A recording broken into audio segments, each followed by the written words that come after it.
In today's video, I'm going to teach you how to cancel an order and request a refund in the Shein app. If you've placed an order and need to stop it before it ships, the process is usually very simple. The most important thing is to check the order status first because cancellation is only available while the order is still under the unpaid or processing section.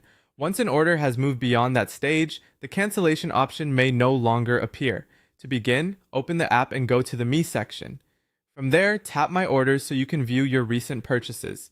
Take a moment to find the order you want to cancel, and make sure you're looking under either the Unpaid tab or the Processing tab. These are the two places where you're most likely to see an order that can still be canceled. Once you've found the correct order, look next to the purchase details for the Cancel Order option. Tap that to start the cancellation request. Be sure you've selected the right order before moving forward, especially if you've placed multiple purchases around the same time. After that, the app will ask you to select a reason for cancellation, choose the option that best matches your situation, then confirm your selection.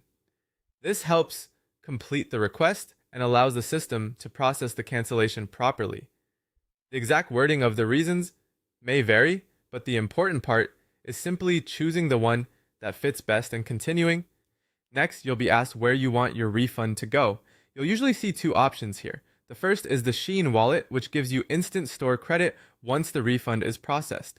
This can be helpful if you plan to place another order right away and want access to the funds as quickly as possible. The second option is your original payment method. If you choose that, the money will be returned to the payment method you used when placing the order, but it typically takes around 2 to 7 business days depending on your bank or payment provider. Once you choose your refund destination, follow the prompt to finish confirming the cancellation. After that, your order should be canceled and the refund process will begin based on the option you selected. That's it. If you want the fastest access to your refund, the wallet option is usually the quickest, while the original payment method is better if you prefer the money returned directly to your card or account.